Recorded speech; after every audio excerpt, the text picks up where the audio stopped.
घरों में कर देते हैं, लेकिन बेटी की कदर नहीं हो पाती।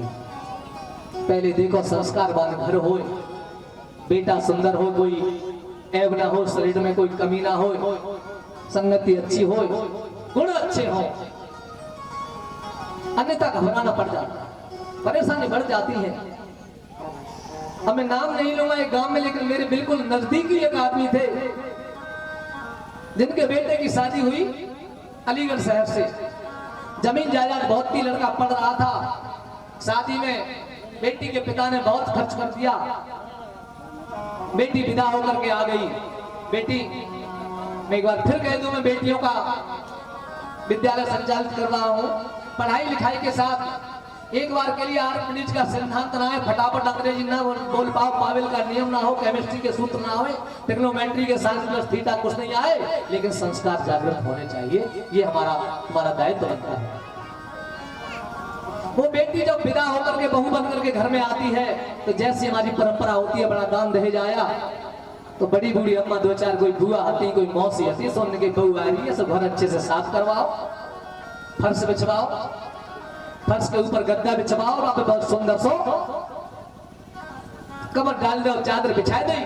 जैसे ही बहू यानी वो बेटी अंदर प्रवेश करती है, सिर पे रख के बड़ी बूढ़ी ने घुमा दी, यहाँ जेव कौन ना भरो, बेव कौन ना भरो, खाली गठी कुठलिया है, सो भरी, सब भरो भरो कर खा लो। और जब जाकर के अंदर लाई, तो हमारी परंपरा है कि सबसे पहले बिठाते हैं, बोले आप बेटा बैठ जाओ। अब आप ध्यान रखना, वो लड़की पढ़ी लिखी, जैसे ही बड़ी बूढ़ी मौसी ने कही कि तो बेटा बैठ जाओ, तो पहले तो बकिया गया, देखती रही और गुस्सा में आया कि 1-2 मिनट के लिए बैठ गई जमीन पे।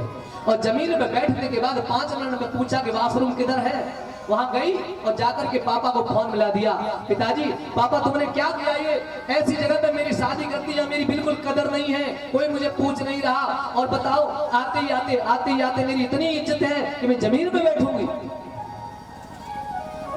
ये है संस्कारों की कमी। पहले धीरे धीरे बात की पिताजी ने समझाया, और उसके बाद चिल्ला कर भी बात करने लगी, नहीं रहना मुझे इस घर में, पापा जल्दी आओ, जब आज ही मेरे साथ ये व्यवहार हो रहा है तो आगे चल के क्या होगा। पापा बेचारे जो घर की शादी करता है ना, अपना घर फूंक करके अपनी बेटी को, बाप जीवन से लेकर के 1 पैसा जोड़ता है कि अपनी बिटिया की शादी करूंगा, बेटी का विवाह करूंगा, कैसे दहेज दिया, कैसे विवाह किया, और बेटी ने एक पल सोचा नहीं। बात इतनी बढ़ गई, वहां से कई सारे रिश्तेदार आए, विदा नहीं हुए थे, यहाँ से भी रिश्तेदार नहीं आए, नहीं गए थे, सब लोग बैठ गए। महाराज पंचायत हुई, और पंचायत में बात इतनी बढ़ गई कि ठीक है, उसने कहा मैं घर में नहीं रहूंगी, तो बेटा ने कह दिया कि जब अभी से ये हाल है तो मेरे बूढ़े माता पिता हैं, उनकी सेवा कैसे करोगी, महारानी को विदा करो। जैसा सामान आया था वैसा ही सामान पैक किया हुआ वापस कर दिया। तो मैं कहना चाहता हूं कि बेटी को अच्छे संस्कार दो। सीता की शादी ऐसी जगह करेंगे, ऐसे वीर पुरुष के साथ करेंगे जो सदाचारी हो, और जो भगवान शिव को धनुष को उठाने की क्षमता रखता हो। सज्जनों, चारों तरफ खबर हो गई है, धनुष यज्ञ का निमंत्रण चारों तरफ पहुंच गया है। इधर ये खबर महाराज विश्वामित्र को लगती है, जनकपुर सुंदर सजाई जा रही है। धनुष यज्ञ के निमंत्रण को पा करके महाराज विश्वामित्र अपने साथ राम और लक्ष्मण को लेकर के जनकपुर पहुंचते हैं। शाम विश्राम किया, जनकपुरी सजी हुई है। सवेरे सवेरे उठे तो लक्ष्मण जी ने राम से कही, और राम जी ने अपनी बात विश्वामित्र जी से कही। जैसे पहले बारात जाती थी ना, तो रात को बारात पहुंच गई, फिर पूरे दिन में जेव गली देखेंगे, पल्लम गली कौन सी है, जिगर को है, पूरे गांव की जानकारी करते थे। महाराज अब तो बारात जाते हैं, बस रात में गई और बस में थे उतरे, गेस्ट हाउस में दावत खाई और सीधे बस में और अपने घर, उन्हें ना मालूम कि लड़की को घर कौन है। लखन हृदय लाल साभिषेकी, जाए जनकपुर आवे देखी। गुरु जी ने आदेश दे दिया, जाए देखिया वो नगर सुख निधान दो भाई, करो सफल सबके नयन सुंदर बदन दिखाए। नगर की शोभा देखते जा रहे छोटे छोटे बच्चे आते, तो राम और लक्ष्मण की अंगुलियां पकड़ के और बताने लगे, देखो जी महाराजा को, हमारे राजा को जी महल है, आगे चल के जहाँ में घोड़ा बनते हैं, आगे हाथियों के रहने का स्थान है, आगे आगे निवास बना हुआ है, उधर वो देखो तोपखानों बनो है। और छोटे छोटे से बालक उंगली पकड़ के रास्ता बतावे, कैसे उनके भाग्य है जो सारे संसार को, सारे ब्रह्मांड को रास्ता बताने वाला है। आज वो छोटे छोटे बच्चे मेरे राम को उंगली पकड़ के रास्ता, युवतियां घरों के झरोकों से देख रही है कितनी सुंदर जोड़ी आई है। प्रभु अगर हमने कछु पुण्य करो होए तो ये सीता जी को विवाह इन्हीं के साथ हो, कितने सुंदर बालक हैं। दूसरी ने पूछी तुम्हें का फायदा होगो, बोले फायदा जी होगो कि रिश्तेदारी है जागी तो कबू कबू आएंगे तो हम इनके सुंदर नेत्र, सुंदर शरीर का, सुंदर मुख का दर्शन करके धन्य हो जाएंगे। कैसे भाव बने हैं। इधर सज्जनों सीता मैया अपनी माँ से आज्ञा लेकर के दुर्गा पूजा करने के लिए पुष्प वाटिका में चली हैं। राम और लक्ष्मण भी फूल बगिया में जाकर के फूल तोड़ने के लिए गए हैं। पहला मिलन सीता और राम का पुष्प वाटिका में हुआ। गोसाई बाबा लिखते हैं लता ओट सब सखिल लखाए, श्यामल गौर किशोर सुहाए। बड़ा सुंदर भाव है। मन मने तो बस ताली बजा के गाती रही हो, ठीक है।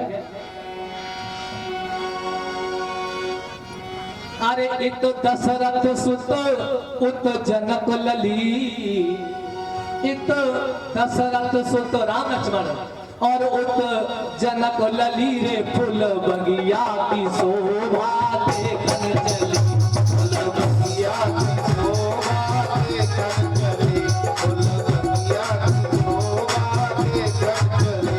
इत दशरथ सुत उत जनक लली रे फूल बगिया की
स्वामी सुखदेव जी कहते हैं राजा परीक्षित, आज सीता जी ने देखा राम को, एक तक देहात की रह गई, माँ के भवन में मंदिर में पहुंची है, षोडशोपचार विधि से माँ का पूजन किया। मैया मैं तुम्हारे दर पर आई हूँ और मुझे ऐसा वर दो कि प्रभु राम ही इस धनुष को तोड़े। जैसे ही कहा है मैया की गले में पड़ी हुई माला के कुछ पुष्प सीता जी की झोली में आ गए। समझ गई कि माँ ने आशीर्वाद दे दिया है। लौट कर महल पहुंची हैं और इधर राम जी लौट करके आए। धनुष की तैयारी है। बड़ा ऊंचा सा मंच बनाया गया जिस पर भगवान शिव का अजगर नाम का भारी धनुष रखा है। अलग अलग पांडाल बनाए गए हैं। एक जगह ऋषि मुनि ऊंचे मंच पर बैठे हैं, एक जगह रिश्तेदार बैठे हैं, एक जगह मान पक्ष के बैठे हैं। जैसे आजकल ना कई कई पांडाल बनाने जाते हैं जहाँ में वीआईपी बैठेंगे, जहाँ में रिश्तेदार बैठेंगे और गांव भाई तक पीछे बैठेंगे। ऊंची ऊंची अट्टालिकाओं पर बैठी हुई जनकपुरी की स्त्रियां बार बार सोच रही हैं इस धनुष को कौन तोड़ेगा। जो धनुष को तोड़े उसके साथ सीता का विवाह हो। बनी हुई सभा में अनेक अनेक राजा राजकुमार आए हुए हैं। भगवत प्रेमी सज्जनों, महाराज जनक ने हाथ उठा करके और प्रतिज्ञा की है, ऐ दूर देश से आए हुए राजाओं, मैं सीरथ जनक भुजा उठा करके ये प्रतिज्ञा करता हूं कि जो भी राजा या राजकुमार भगवान शिव को धनुष से उठा करके इस पर प्रत्यक्षा चढ़ा देगा, मैं अपनी बेटी का विवाह उसी के साथ कर दूंगा, उसी के साथ कर दूंगा, उसी के साथ कर दूंगा। सज्जनों, एक एक करके राजा आए हैं। सीता जी गणेश जी को मनाती हैं, माँ देवताओं को मनाती हैं, और कोई धनुष न तोड़ ले।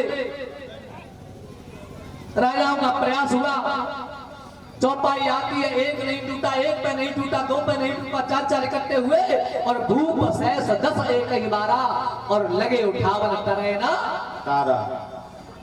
अब आप शंका करोगे कि भूप सहस 10,000 राजा लगे, तो अभी 10,000 राजा व धनुष पे कहां तो कितना बड़ा होगा? 100 आदमी लाइन लाइन लगी जाए तो माता रह जाए तो 10,000 कहां तक लगे? तो एक संत ने व्याख्या कर दी, भूप सहस 10 एक ही बारा, 12 माने दिन, यानी एक दिन में 10,000 राजा मिले लगे। तो दूसरे बोले 10,000 राजा एक दिन भर लगे ही नहीं, तो नहीं उठो। तो दूसरे लगे नहीं, ये नहीं है, भूप सहस 10 एक ही बारा। दशानन रावण और सहस्त्रानन रावण एक साथ लगे, फिर भी धनुष उठा नहीं। राजाओं से धनुष नहीं टूटता है। अब थोड़े राजा बचे हैं, जो हारे हुए राजा, वो एक तरफ बैठ गए और वे सोच रहे हैं कि हम पे ना टूटो तो टूटे जाओ पे ना। एक विरोध करता है तो 99 और उसके साथ हो जाते हैं। सज्जनों, सीता को संदेह होने लगा।